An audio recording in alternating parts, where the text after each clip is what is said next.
Good afternoon, students. The voice கேக்குதாப்பா?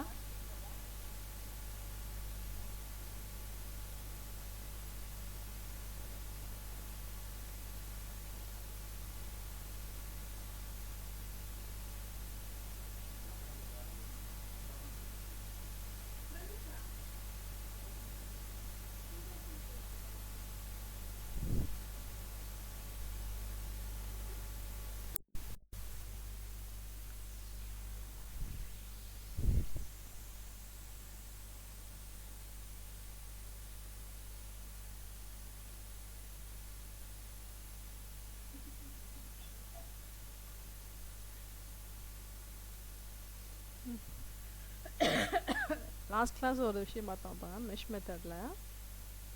அது inspection மெத்தட்னு பார்த்தோம். ஸோ இன்ஸ்பெக்ஷன் மெத்தட் அப்படின்றது என்னென்னா, நார்மல் மெஷ் மெத்தடில் கேவிஎல் அப்ளை பண்ணி ஈக்குவேஷன்ஸை ஸ்டார்ட் பண்ணிகிட்டு இருந்தோம். ஓகே, இப்போ இன்ஸ்பெக்ஷன் மெத்தடில் என்ன பண்ணுறோன்னா, டேரெக்டாக மேட்ரிக்ஸ் எழுத போகிறோம். அந்த மேட்ரிக்ஸில் R matrix, I matrix that is equal to V matrix. I into R is equal to V. So டேரெக்டாகவே நம்ம என்ன பண்ணுவோம்னா, அந்த ரெசிஸ்டன்ஸ் வேல்யூஸ் எல்லாமே டேரெக்டாகவே வந்து அந்த ஸ்கொயர் மேட்ரிக்ஸில் எழுதிடுவோம். ஓகே, ஸோ இதை தான் வந்து இன்ஸ்பெக்ஷன் மெத்தட்னு சொன்னோம். ஸோ லாஸ்ட் கிளாஸ் வந்து இந்த ஷேப்பில் பார்த்தோம்.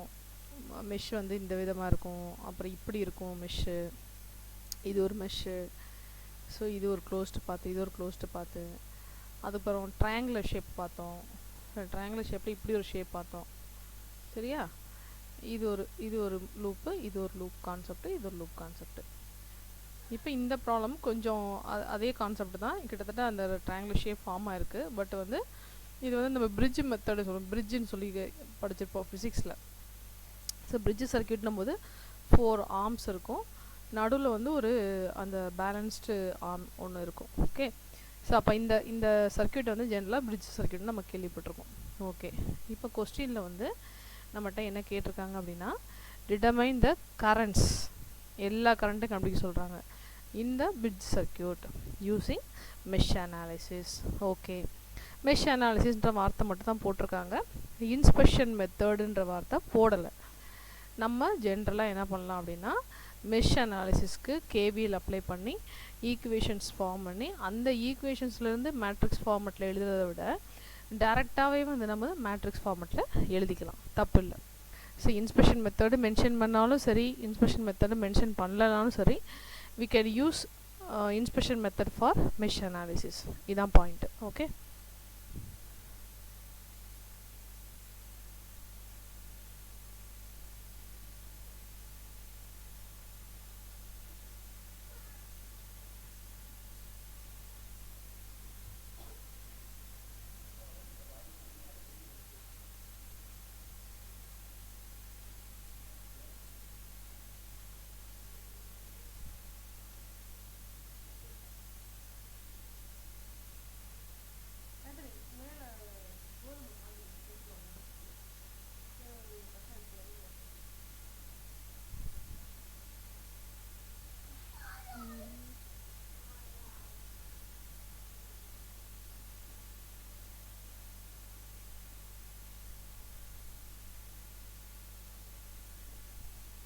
ஒரு நிமிஷம்.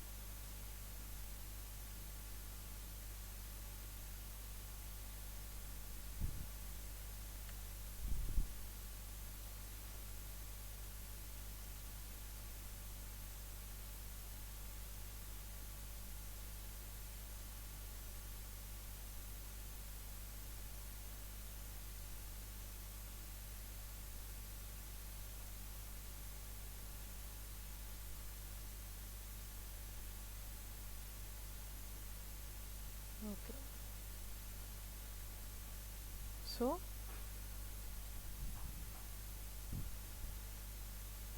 கொஸ்டின் இது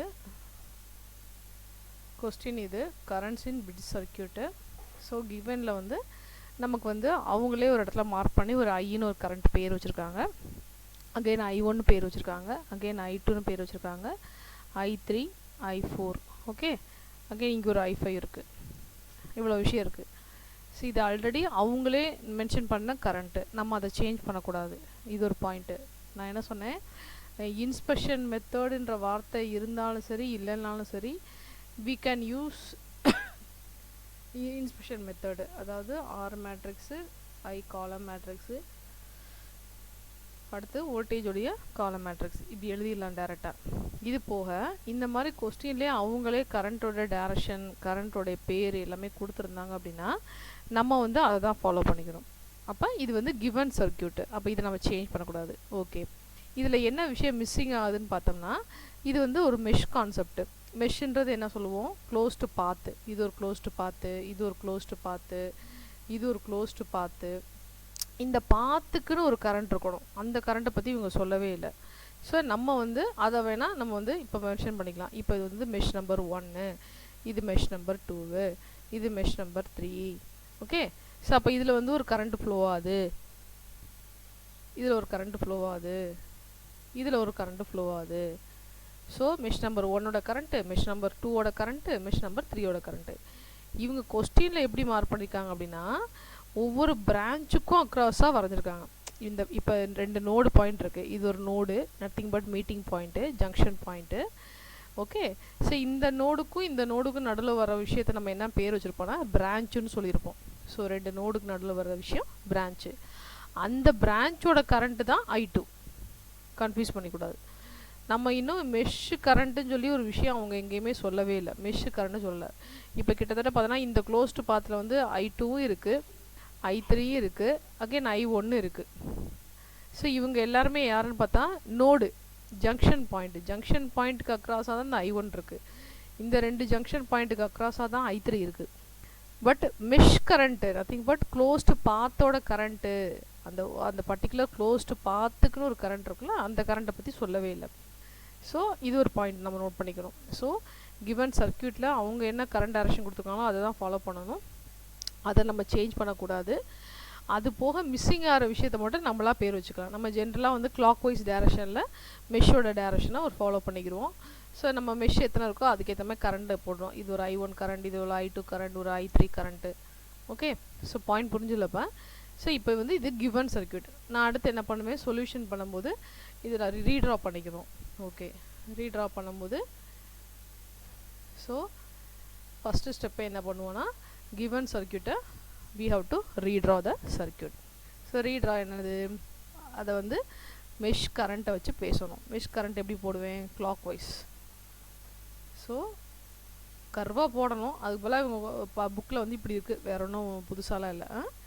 ஓகே, இது வந்து இப்படி இருந்து இப்படி வந்து இப்படி வரும். ஸோ அதான் இங்கே போட்டிருக்கு புக்கில், வேற ஒன்றும் இல்லை. ஸோ அல்டிமேட்டாக மூணுமே என்ன டைரக்ஷனில் ஃபாலோ ஆகிருக்கு அப்படின்னு பார்த்தோம்னா மூணுமே வந்து clockwise direction. Okay, so அவங்க வச்சுருக்க பேர் என்ன வச்சுருக்காங்கன்னு பார்த்தோம்னா இப்போ இந்த டைரக்ஷனில் வச்சுருக்க கரண்ட் வந்து I2, இது I3.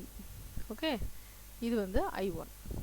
ஸோ அவங்க எப்படி ஃபாலோ பண்ணி வர்றோம்னா மெஷ் கரண்ட் எப்படி ஃபாலோ பண்ணுறோன்னா இது ஒரு க்ளோஸ்டு பாத்து.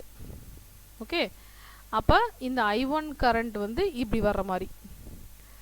ஸோ இந்த மெஷ் நம்பர் 1ன்னு ஃபாலோ பண்ணிவிட்டு இதில் I1 கரண்ட்டு. ஓகே, அடுத்து இது வந்து ஒரு க்ளோஸ்டு பாத்து, இதில் வந்து I2 ஸ்டார்ட் ஆகி வருது. ஸோ I2 வரனால இது வந்து I2 மெஷ் கரண்ட்டு. ஓகே, அடுத்து இந்த இடத்துல வந்து ஒரு க்ளோஸ்டு பாத்து, ஸோ இது ஒரு மெஷ்ஷு. ஸோ இதில் வந்து சம் I3 கரண்ட்டு. ஸோ இவ்வளோ தான் விஷயம். ஸோ அப்போ I1 I2 I3 மூணுமே சாட்டிஸ்ஃபை ஆகுது. எதுக்கு, இந்த மெஷ் கரண்ட்டை நம்ம சொல்கிறதுக்கு வாய்ப்பு இருக்குது. ஏன்னா இந்த மெஷ்ஷோடைய சம்மந்தப்பட்டு தான் இந்த கரண்ட் இருக்குது. அகெயின் I2ன்னு இதுக்கு நம்ம பேர் வைப்போம். இந்த I2 எதுக்கு சம்மந்தப்படும், இந்த பிரான்ச் கரண்ட்டுக்கும் சம்மந்தப்படும், இந்த மெஷ் கரண்ட்டுக்கும் சம்மந்தப்படும். ஓகே, அப்போ இது சாட்டிஸ்ஃபைடு வச்சுக்கலாம், பேர் வச்சுக்கலாம். நம்ம என்ன பண்ணிடக்கூடாது, இதுக்குள்ளே போய் I1 மார்க் பண்ணிடக்கூடாது. மார்க் பண்ணலாம், ஏன்னா I1 உள்ளே இருக்குது, இந்த லூப்புக்குள்ளே தான் இருக்குது. பட் இங்கே வராது, இங்கே காமனாக வராது. ஸோ நம்ம எப்பயுமே என்ன பண்ணுறோம் அப்படின்னா ஒரு க்ளோஸ்டு பாத் எப்படி இருக்குன்றதை ஃபாலோ பண்ணுறோம். ஃபாலோ பண்ணிவிட்டு நம்மளாக தான் பேர் வைக்கிறோம். இந்த க்ளோஸ்டு பாத்து, இது ஒரு க்ளோஸ்டு பாத்து, இது ஸ்டார்டிங் பாயிண்டில் இருக்கனால இது I1. நம்ம எப்பவுமே லெஃப்ட் டு ரைட் தான் ட்ராவல் பண்ணுவோம். அகெயின் I1, இது I2 I3 இப்படி தான் நம்ம பேர் வைப்போம். சப்போஸ் பிரான்ச் இருந்துச்சு அப்படின்னா அந்த பிரான்ச்சில் இந்த கரண்ட் போகுது. சப்போஸ் காமனாக ஒரு பிரான்ச் இருந்துச்சு அப்படின்னா I1 ஃப்ளோ ஆகுது, I2வும் ஃப்ளோ ஆகுதுன்னு சொல்லிட்டு அந்த காமனில் என்ன பண்ணியிருப்போம்னா உள்ளே என்ட்ராகிற கான்செப்ட்னா ப்ளஸ் மைனஸாக பார்த்து அதுக்கேற்ற மாதிரி பொலாரிட்டி போட்டுக்குவோம். ஸோ இங்கே நான் வச்ச பேர் கரெக்டு தான். இந்த மெஷ்ஷில் வந்து மெஷ் நம்பர் 1, அதனால I1. இது நான் மெஷ் நம்பர் 2, அதனால I2. இது மெஷ் நம்பர் 3, அதனால I3. அப்போ அது வந்து உள்ளே ஆல்ரெடி அவங்க பேர் வச்சுருக்க விஷயத்த பார்க்குறேன். அதுவும் வந்து இதில் இருக்கான்னு பார்க்குறேன். ஓகே, I2 இங்கே இருக்குது உள்ளே வருது. ஸோ I1 வந்து இதுக்குள்ளே வருது. ஓகே, இந்த லூப்பில் ஃபாலோ ஆகுது. ஓகே, ஸோ அப்போ வந்து வெரி ஃபஸ்ட்டு ஸ்டெப்பு நம்ம என்ன பண்ணுறோம் அப்படின்னா கிவன் சர்க்யூட்டை ரீட்ரா பண்ணிவிட்டு நம்முடைய மெஷ் கான்செப்டுன்றனால மெஷ் கரண்ட்டை ஃபாலோ பண்ணி ஒரு டயக்ராம் போட்டுக்கிறோம். ஸோ மெஷ் டயக்ராம் எப்படி போகிறோம் அப்படின்னா ஒரு கிளாக் வைஸ் டைரக்ஷனாக எப்பயுமே எடுத்தோன்னே அசீம் பண்ணிக்கணும் நம்மளா. ஸோ பேர் வந்து I1, I2, I3 அப்படின்னு பேர் வச்சு. Okay, so first step over. So இது போக இன்னொரு முக்கியமான இம்பார்ட்டன்ட் ஸ்டெப் என்ன அப்படின்னா ஏதாவது ஒரு கரண்ட் சோர்ஸ் இருந்துச்சு அப்படின்னா அதை வந்து வோல்டேஜ் சோர்ஸாக மாற்றி வச்சுக்கணும். ஓகே, கரண்ட் சோர்ஸ்ன்றது எப்படி இருக்கும், இப்படி இருக்கும், ஆரா போட்டு இப்படி இருக்கும். அதுக்கு பேரலாக கண்டிப்பாக ஒரு ரெசிஸ்டர் நிற்கும். இப்படி இருக்கிற விஷயத்த நம்ம என்ன பண்ணிடணும், ஒரு வோல்டேஜ் சோர்ஸாக மாற்றி சீரீஸில் ரெசிஸ்டர் வர்ற மாதிரி ரீட்ரா பண்ணி வச்சுக்கணும் டயக்ராமை. So very first step we have to note down mesh current as well as current சோர்ஸாக இருந்துச்சு அப்படின்னா ஒரு வோல்டேஜ் சோர்ஸாக மாற்றி வச்சுக்கணும். Okay, done. So first step over. Second step இப்போ இந்த கான்செப்ட் என்ன பார்த்துட்ருக்கோன்னா இதுக்கு பேர் வந்து இன்ஸ்பெக்ஷன் மெத்தடுன்னு பார்த்துட்ருக்கோம். What is inspection method? R resistance வேல்யூடைய ஸ்கொயர் மேட்ரிக்ஸ்ன்னு எப்படி சொல்கிறோம் அப்படின்னா இதோட சைஸ் என்னவா இருக்கும் அப்படின்னா எத்தனை மெஷ் இருக்கோ அந்த மெஷ்ஷோடைய நம்பர் தான். ஸோ இங்கே வந்து நமக்கு வந்து 3 மெஷ் இருக்குது. 3 மெஷ் இருக்கனால இது ஒரு 3x3 ஸ்கொயர் மேட்ரிக்ஸ். அப்போ R11, R12, R13, R21, 22, 23, 31, 32, 33. Okay, இது வந்து நம்ம ஃபஸ்ட் எடுத்தோன்னே எழுதியிருக்கணும். R11 அப்படின்னு எழுதியிருக்கணும். ஸோ இது டேரெக்டாகவே இங்கே எழுதியிருக்காங்க. ஸோ நான் அதனால் திருப்பி நான் எழுதி வச்சுருக்கேன் இப்போ. ஓகே, இது வந்து R11. What is R11? R11 எதை மீன் பண்ணுது அப்படின்னா first mesh again first mesh. So first mesh again first mesh. அப்போ 2 பாயிண்ட்டுமே ஃபஸ்ட்டு மெஷ்ஷை தான் மீன் பண்ணுது. இதுக்கு பேர் செல்ஃப் லூப். ஸோ செல்ஃப் லூப்புன்ற போது ஃபஸ்ட்டு மெஷ்ஷோட செல்ஃப் லூப் கான்செப்ட் எது? நம்ம வந்து இதுதான் ஃபஸ்ட்டு மெஷ்ஷாக வச்சுருக்கோம். அப்போ வந்து இந்த க்ளோஸ்டு பாத்தை தான் கன்சிடர் பண்ணிகிட்டு இருக்கோம். அப்போ இதுக்கு மட்டுமே உரிய இந்த ஃபஸ்ட்டு மெஷ்ஷுக்குரிய சம்மந்தப்பட்ட அதோடைய ரெசிஸ்டன்ஸ் யாரெல்லாம் பார்த்தோம் அப்படின்னா இதில் வந்து இந்த ரெசிஸ்டன்ஸ் இன்வால்வ் ஆகுது, இந்த ரெசிஸ்டன்ஸ் இன்வால்வ் ஆகுது. வோல்டேஜ் சோர்ஸ் இது, அதனால் இதை கன்சிடர் பண்ண வேண்டாம். அப்போ மொத்தம் எத்தனை ரெசிஸ்டர் இன்வால்வ் ஆகுது? 3 ரெசிஸ்டன்ஸ் இன்வால்வ் ஆகுது. அகெயின் நான் என்ன பண்ணுறேன் அப்படின்னா அதை வந்து கரண்ட் டைரக்ஷனும் ஃபாலோ பண்ணிக்கலாம், இல்லைன்னா சும்மா அது எப்படி சொல்கிறது சம்மேஷன்ற மாதிரி எடுத்துக்கலாம். ஸோ அப்போ நம்ம என்ன பண்ணுறோம் அப்படின்னா கரண்ட் வந்து நம்ம கிளாக் வைஸாக எடுத்துருக்கோம். So clockwise direction. அப்போ வந்து இது ப்ளஸ் இது மைனஸ்ஸு. ஸோ அப்போ இந்த ரெசிஸ்டன்ஸ் வேல்யூ வந்து 1 ohms. அடுத்து திருப்பி இப்படி வந்து இங்கே என்ட்ரு ஆகும். ஸோ இது ப்ளஸ் இது மைனஸ்ஸு. இது ஒரு 1 ohms. திருப்பி இது ஒரு ப்ளஸ்ஸு மைனஸ் இது ஒரு 1 ohms. ஸோ அல்டிமேட்டாக நம்ம என்ன பண்ணுவோம் அப்படின்னா R11ன்ற கான்செப்டை அந்த ஃபஸ்ட்டு மெஷ்ஷோடைய ரெசிஸ்டன்சஸ், ஃபஸ்ட்டு மெஷ்ஷுக்கு என்னென்ன ரெசிஸ்டன்ஸ் வேல்யூ இருக்கோ அது எல்லாத்தையும் ஆட் பண்ணும். அப்போ 1 + 1 + 1. ஸோ 1 + 1 + 1. ஓகே, ஸோ அப்போ R11 சொல்லும் போது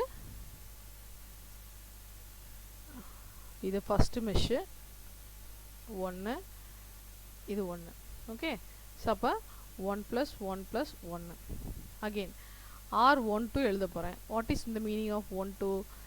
ஃபஸ்ட்டு மெஷ்ஷுக்கும் செகண்ட் மெஷ்ஷுக்கும் காமனாக உள்ள resistance value which is first one. இது ஃபஸ்ட்டு. நம்ம கேஸில் இப்போ இதை தான் செகண்டாக எடுத்திருக்கோம். அப்போ இவங்க 2 பேருக்கும் நடுவில் யார் இருக்கான்னு பார்த்தோம்னா இந்த ரெசிஸ்டன்ஸ் வேல்யூ இருக்குது. ஓகே, அகெயின் காமன் ரெசிஸ்டன்ஸை நம்ம என்ன பண்ணணும் அப்படின்னா மைனஸ் போட்டு எழுதணும். ஏன் மைனஸ் போடுறோம்? நம்ம ஒரு ஆள் வந்து கிளாக் வைஸ் டைரக்ஷன் இப்படி டைரக்ஷன் கரண்ட் போகுதுன்னு சொல்லியிருக்கோம், இன்னொரு லூப்புக்குள்ளே இப்படி கரண்ட்டு போகும்னு சொல்லியிருக்கோம். அப்போ ஒரு இதில் +2 மைனஸ் பொலாரிட்டியில் கரண்ட் ட்ராவல் ஆகுது, இன்னொரு இதில் அப்படியே அங்கே பார்க்கும்போது இங்கே தான் ப்ளஸ் இங்கே மைனஸ் கான்செப்ட். அப்போ ரெண்டு டைரக்ஷன்லேயும் பார்க்கும்போது அந்த மெஷ்லேருந்து பார்க்கும்போது இது ப்ளஸ் இது மைனஸ், இந்த மெஷ்லேருந்து பார்க்கும்போது இது ப்ளஸ் இது மைனஸ். அப்போ என்ன ஆயிரும் அப்படின்னா ஆப்போசிட் கரண்ட் வந்து இந்த ஒரு ரெசிஸ்டரில் ஃப்ளோ ஆகுது, அதனால நம்ம வந்து மைனஸை போட்டுக்கிறோம். Okay, so minus. அகெயின் இந்த ரெசிஸ்டர் யாருன்னு பார்த்தா 1 ஓம் ரெசிஸ்டர். அப்போ காமனாக 1க்கும் 2க்கும் காமனாக 1 இருக்குது. டன். அடுத்து R13 ஃபஸ்ட்டு மெஷ்ஷுக்கும் தேர்டு மெஷ்ஷுக்கும் காமனாக என்ன இருக்குது? So this is first mesh, second mesh, இது தேர்டு மெஷ். அப்போ ஃபஸ்ட்டுக்கும் தேர்டுக்கும்னா இந்த இடம். ஸோ ஃபஸ்ட்டு வந்து இவ்வளோ தூரம் இருக்குது, இது ஃபுல்லாகவே ஃபஸ்ட்டு தான். ஓகே, இது வந்து ஃபுல்லாக தேர்டு. அப்போ ஃபஸ்ட்டுக்கும் தேர்டுக்கும் காமனாக என்ன இருக்குன்னு பார்த்தா இந்த ரெசிஸ்டன்ஸ் இருக்குது. அப்போ இந்த ரெசிஸ்டன்ஸ் எப்படி இருக்குது அப்படின்னு பார்த்தா இந்த கரண்ட்டு போகும்போது இப்படி போகும், இது ப்ளஸ் இது மைனஸு, இந்த கரண்ட் இப்படி சுற்றி வரும், அப்போ இந்த இடம் ப்ளஸ் இது மைனஸு. அப்போ ரெண்டு பாயிண்ட்டுமே எப்படி இருக்குன்னா ஆப்போசிட் கரண்ட்டை வந்து ஃப்ளோ ஆகிட்டுருக்கு, அதனால் ஒரு மைனஸ் போட்டுக்கிறோம். ஸோ R13 இருக்கிற இடத்துல மைனஸ் ஏன் போடுறோன்னா ரெண்டு மெஷ்லேயுமே டைரக்ஷன்ஸ் வந்து ரிவர்ஸ் ஆகுது. அகெயின் காமனாக என்ன ரெசிஸ்டன்ஸ் இருக்குன்னு பார்த்தோன்னா 1 ஓம்ஸ். அப்போ R11 செல்ஃப் கான்செப்ட்டு. அப்படியே கண்ணை மூடிட்டு எல்லா ரெசிஸ்டன்ஸையும் ஆட் பண்ணிக்கிறோம். காமனாக வர ரெசிஸ்டன்ஸை மட்டும் கேர்ஃபுல்லாக பார்க்குறோம். ஆப்போசிட் கரண்ட் ஃப்ளோ ஆகிற மாதிரி இருந்துச்சு அப்படின்னா மைனஸ் போடணும், சேம் டைரக்ஷன் அப்படின்னா ப்ளஸ் போட்டுக்கலாம். இதான் point. So same direction plus போட்டுக்கலாம், மைனஸ் தான் போடணும்னு கண்டிஷன் கிடையாது. இது ஏன் மைனஸ் போட்டோம் அப்படின்னு பார்த்தா இது கிளாக் வைஸ் டைரக்ஷனில் இப்படி வருது கரண்ட்டு, இங்கே வந்து இப்படி போகுது கரண்ட்டு.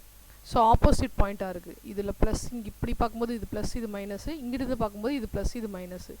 ஸோ அதனால தான் நம்ம வந்து அந்த மைனஸ் போட்டுக்கிட்டோம். ஓகே, ஸோ இதே மாதிரி R21 என்ன அர்த்தம்? மெஷ் நம்பர் 2க்கும் மெஷ் நம்பர் 1க்கும் உள்ள common resistance. So mesh number 2 எங்கே இருக்குது? மெஷ் நம்பர் 2 இங்கே இருக்குது, மெஷ் நம்பர் 1 இருக்குது. ஸோ 1க்கும் 2க்கும் நடுவில் காமனாக யார் இருக்கான்னு பார்த்தோம்னா இந்த 1 ஓம் ரெசிஸ்டன்ஸ் இருக்குது. அப்போ இந்த 1 ஓம் ரெசிஸ்டன்ஸை போட்டுக்கிறேன். ஏன் மைனஸ் போடுறேன் அப்படின்னா ஃபஸ்ட்டு மெஷ்ஷோட கரண்ட் டைரக்ஷன் இது. அப்போ வந்து இதில் என்ட்ரு ஆகுது கரண்ட்டு, இது லீவ் ஆகுது, இது ப்ளஸ் இது மைனஸ் பாயிண்ட்டு. இதில் கரண்ட் டைரக்ஷன் வந்து கிளாக் வைஸு. அப்போ இதில் என்ட்ரு ஆகுது, இதில் லீவ் ஆகுது. ஸோ ஆப்போசிட் பொலாரிட்டி ஃபார்ம் ஆகிறதுனால மைனஸ் போட்டுக்கிட்டோம். ஓகே, அகெயின் R22னா என்னது? Mesh number 2, again same mesh number 2. அப்போ இந்த கான்செப்ட் என்ன சொல்கிறோம்? Self loop concept. அப்போ செல்ஃப் லூப்னும் போது 2க்கு மட்டுமே சொந்தமான ரெசிஸ்டன்ஸு யார் யார்? இந்த 1 ஓம்ஸ், இந்த 1 ஓம்ஸ், இந்த 1 ஓம்ஸ். ஸோ கண்ணை மூடிட்டு just summation. Okay, so minus எதுக்கு போகிறோன்னா ஆப்போசிட் பொலாரிட்டி கான்செப்ட்டுக்கு. ஸோ இப்படி ஃபில் பண்ணும்போது we are getting resistance matrix. So it is always a square matrix. Size எப்படி சொல்ல வரோம்? எத்தனை மெஷ் இருக்கோ அத்தனை மெஷ்ஷோட நம்பர் தான். ஸோ 2 மெஷ் இருந்துச்சுன்னா 2x2, 3 மெஷ் இருந்துச்சுன்னா 3x3. ஓகே, இது வந்து கரண்ட்டோடைய மேட்ரிக்ஸு. 3 மெஷ் இருக்கனால மெஷ் நம்பர் வந்து 3 இருக்கனால நம்மகிட்ட வந்து I1 current, I2 current, I3 current. Again இப்போ ஃபஸ்ட்டு மெஷ்ஷில் என்னென்ன வோல்டேஜ் இருக்குதுன்னு எழுதணும். So V1 represents voltage in first mesh. So mesh number 1ல் உள்ள வோல்டேஜ். அப்போ என்ன இருக்குதுன்னு பார்க்குறோம், இதான் 1ஆம் நம்பர் மெஷ்ஷு. ஸோ 1ஆம் நம்பர் மெஷ்ஷில் கரண்ட் எப்படி வருது? இப்படி வந்து இப்படி சுற்றி கிளாக் வைஸில் வருது. அப்போ கிளாக் வைஸில் வரும்போது இது மைனஸை ஃபஸ்ட்டு ரீச் பண்ணுது, அடுத்து plus. So minus to plus வந்து கரண்ட் டைரக்ஷன் இருக்குது. ஸோ மைனஸ் டு ப்ளஸ்ஸுன்னும் போது ப்ளஸ் வோல்டேஜ். அகெயின் அது எவ்வளோ வோல்டேஜ்னு பார்க்கும்போது 10 volts இருக்குது. ஸோ 10. வேறு ஏதாவது வோல்டேஜ் இருக்கான்னு பார்க்குறோம், இல்லை. ஸோ நத்திங் பட் ஒன்லி 10 மட்டும்தான். அடுத்து V2ன்றது எழுதுகிறோம். அது யார்? மெஷ் 2 உடைய வோல்டேஜ். மெஷ் 2 எங்கே இருக்குது? இந்த இருக்குது. ஸோ மெஷ் 2 உடைய வோல்டேஜ். மெஷ் 2க்குள்ளே இங்கே என்ன கரண்ட் எப்படி போட்டிருக்கோம்? இப்படி வந்து இப்படி போகிற மாதிரி போட்டிருக்கோம். அப்போ இந்த வோல்டேஜில் மைனஸில் என்ட்ராகி ப்ளஸில் போகுது. So minus to plus travelling. So plus போட்டுக்கணும். எவ்வளோ வோல்டேஜ்? 5 volts இருக்குது. ஓகே, வேறு ஏதாவது வோல்டேஜ் இருக்கா? இல்லை. அடே தேர்டு கேஸ் வந்து V3ன்றது மெஷ் 3 உடைய வோல்டேஜ். மெஷ் 3 பார்க்குறோம். மெஷ் 3ல ஏதாவது வோல்டேஜ் இருக்கான்னு பார்க்குறோம். இங்கே இருக்குது. அப்போ இதை எப்படி எழுதணும்? ப்ளஸ்ஸாக எழுதணுமா மைனஸாக எழுதணுமா? எப்படி எழுதணும்?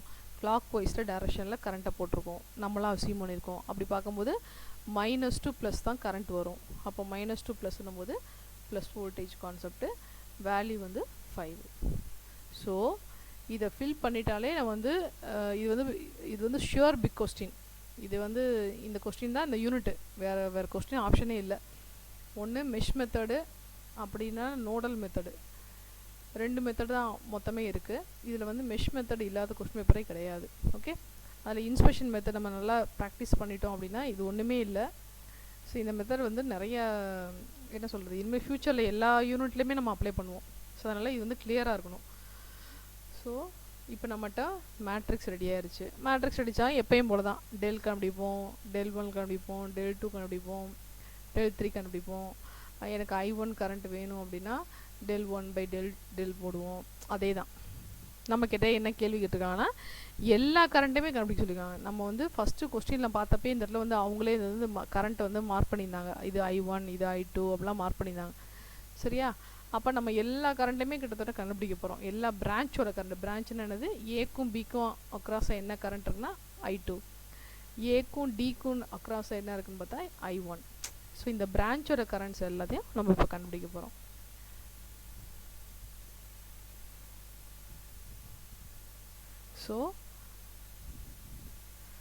ஸோ டெல் கண்டுபிடிக்கிறோம். நம்மகிட்ட ஒரு மேட்ரிக்ஸ் இருந்ததுன்னா அதுக்கு டிட்டர்மினன்ட் கண்டுபிடிக்கலாம். That is called del. So del value வந்து 16 கிடைக்குது.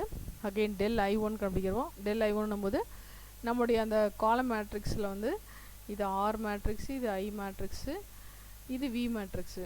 ஸோ நமக்கு வந்து ஃபஸ்ட்டு கான்செப்ட் காலம் பார்க்கும்போது I1ஓட கரண்ட்டோடைய விஷயம். So that replacing with right hand side matrix. அப்போ வந்து ரைட் ஹேண்ட் சைட்லேருந்து அந்த வோல்டேஜ் மேட்ரிக்ஸை இங்கே ரீப்ளேஸ் பண்ணிக்கிறோம். So we are getting I1, I2, I3. So 3 current கண்டுபிடிச்சிட்டோம். பட் சர்க்யூட் பார்க்கும்போது 3 கரண்ட்டு தான் இருக்கா? இல்லை, கொஸ்டினில் கொடுத்தப்ப அதில் இருந்த கரண்ட் வந்து I1, இது I2, இது I3. ஒரு நிமிஷம்.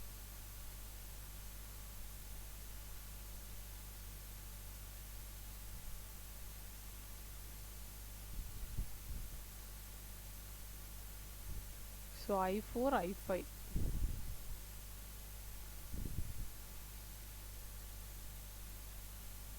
I4, I5. ஸோ இது வந்து I4, இது I5, இது I. ஓகே, ஸோ கிட்டத்தட்ட நம்ம கூட வந்து மொத்தம் வந்து கரண்ட் வந்து 6 கரண்ட்ஸ் இருக்குது. கரண்ட்டே வந்து we have to find out 6 currents. அப்போ 6 கரண்ட் கண்டுபிடிக்கணும்னா என்ன பண்ணும்? நம்மகிட்ட டேட்டா இப்போ என்னென்ன கிடச்சிச்சு? I1 கிடச்சிச்சு, I2 கிடச்சிச்சு, I3 மட்டும் தான் கிடச்சிருக்கு. ரிமைனிங் வந்து I4னா என்னென்னு தெரியாது, I5 என்ன தெரியாது, அகெயின் டோட்டல் கரண்ட்டு I என்னென்னு தெரியாது நமக்கு. இப்போ அதை நம்ம தான் கண்டுபிடிக்கணும். ஓகே, ஸோ நம்ம வந்து I1ஐயும் I2ஐயும் பார்க்குறோம். I1 I2 தெரியும், இப்போ தெரியும், ரிசல்ட் கிடச்சிருச்சு, நமக்கு ஆன்சர் கிடச்சிருச்சு.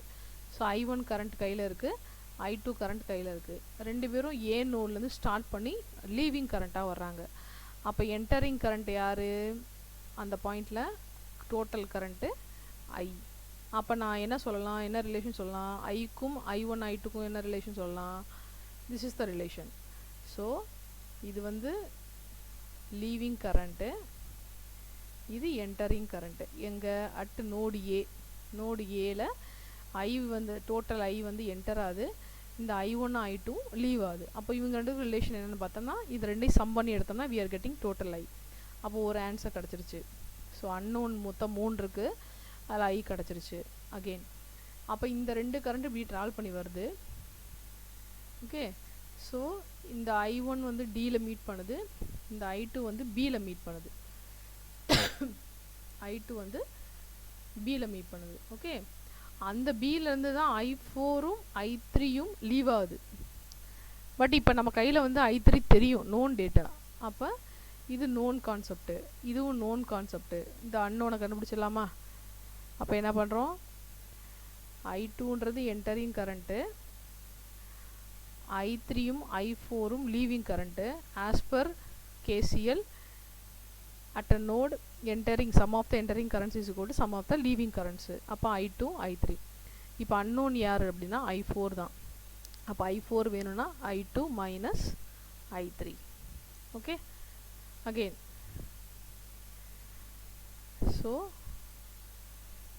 I2 இங்கே I1 ஒரு I3, இந்த I4 இப்போ தான் கண்டுபிடிச்சோம். என்ன ரிலேஷன் இருந்துச்சு, I2யும் I3யும் சப்ராக்ட் பண்ணோம்னா we are getting I4. Okay, அடுத்து அப்படியே சுற்றி வர்றோம். I4 இங்கே வந்து திருப்பி மீட் ஆகுது. ஸோ இந்த பாயிண்டில் I4 கிடைக்குது. அகெயின் வந்து இது வந்து I5. ஓகே, ஸோ I4ம் I5ம் இங்கே மீட் பண்ணுறாங்க எங்கே, சியில்.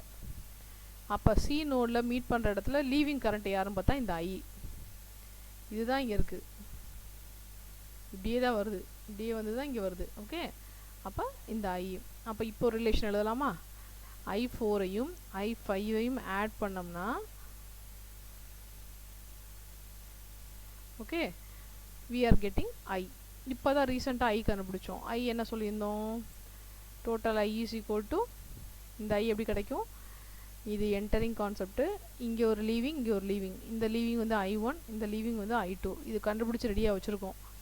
So total I is equal to I1 + I2 வச்சு கண்டுபிடிச்ச ஆன்சர் கையில் வச்சுருக்கோம். இப்போ ரீசெண்டாக I4 கண்டுபிடிச்சோம்.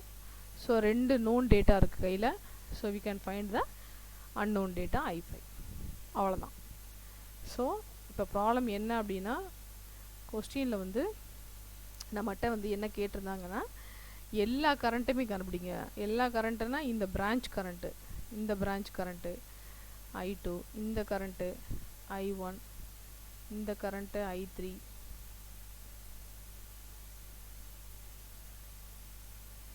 I4, I5, இந்த I.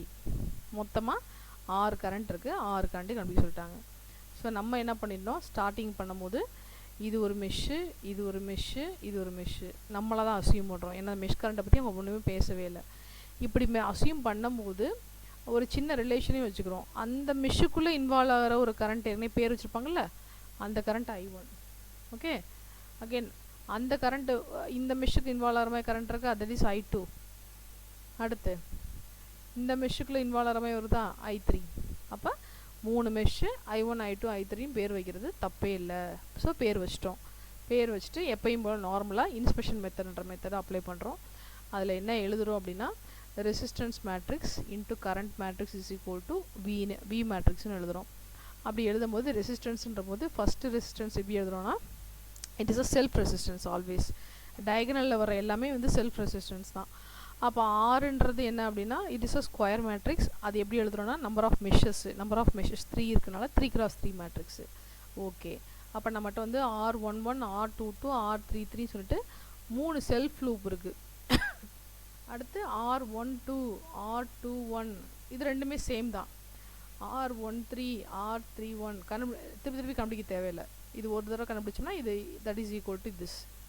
இந்த ஸ்கொயர் மேட்ரிக்ஸ் இது சிமெட்ரிக் மேட்ரிக்ஸாக தான் இருக்கும்.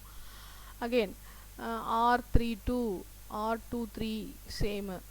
ஸோ இந்த மாதிரி கண்டுபிடிச்சே போகிறோம். அப்போ இதை ஃபில் பண்ணிட்டோம்னாலே கிட்டத்தட்ட ப்ராப்ளம் சால்வ் பண்ண மாதிரி. இந்த வோல்டேஜ் எழுதும்போது மட்டும் கேர்ஃபுல்லாக எழுதணும். வோல்டேஜ் எழுதும்போது கரண்ட் வந்து ஒரு வோல்டேஜ் சோர்ஸை வந்து -2 ப்ளஸ் கிராஸ் பண்ணிச்சு அப்படின்னா ப்ளஸ் வேல்யூ போடுறோம், +2 மைனஸ் போச்சு அப்படின்னா மைனஸ் போட்டுக்கிறோம். ஓகே, வேறு ஒன்றுமே இல்லை. ஸோ மேட்ரிக்ஸை ஃபில் பண்ணிட்டோம் அப்படின்னாலே கிட்டத்தட்ட நம்ம வந்து we are reaching the answer. அப்போ இதை சால்வ் பண்ணுறது ஈஸி. எப்படி செய்வோம், ஒரு டெல் கண்டுபிடிப்போம், del1 கண்டுபிடிப்போம். அப்போ I1 வேணும் அப்படின்னா அந்த del1ஐயும் டெல்லையும் டிவைட் பண்ணோம்னா முடிஞ்சு போச்சு. ஓகே, சரி, இது வந்து இன்ஸ்பெக்ஷன் மெத்தட். என்ன பண்ணுறோம், டேரெக்டாக மேட்ரிக்ஸ் ஃபார்மேட்டை எழுதுகிறோம். இதுக்கு முன்னாடி கேவிஎல்னு ஒரு விஷயம் அப்ளை பண்ணோம். அது அப்ளை பண்ணி மெஷ் ஈக்குவேஷன்ஸ்னு சொல்லி ஈக்குவேஷன்ஸே எழுத ஆரம்பித்தோம். ஒரு ஈக்குவேஷன் எழுதிட்டு அந்த ஈக்குவேஷன் ஃபார்மேட்லேருந்து இந்த மேட்ரிக்ஸை கொண்டு வந்தோம். ஓகே, ஈக்குவேஷன்லேருந்து மேட்ரிக்ஸை எழுத முடியும் நம்ம. அதுக்கப்புறம் தான் மேட்ரிக்ஸே கிடச்சிச்சு. இப்போ டேரெக்டாகவே மேட்ரிக்ஸ் எழுதணும். ஓகே, வேறு ஒன்றுமே இல்லை. டைம் இருக்காப்பா? நெக்ஸ்ட் கிளாஸ் ஸ்டார்ட் ஆயிடுச்சா?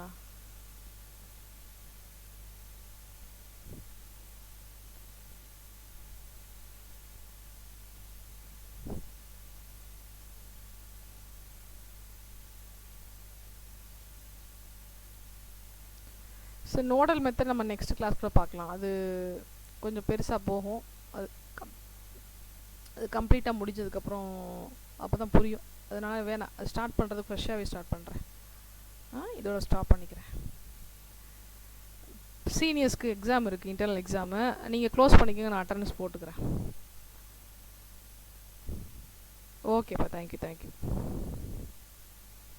தேங்க்யூ.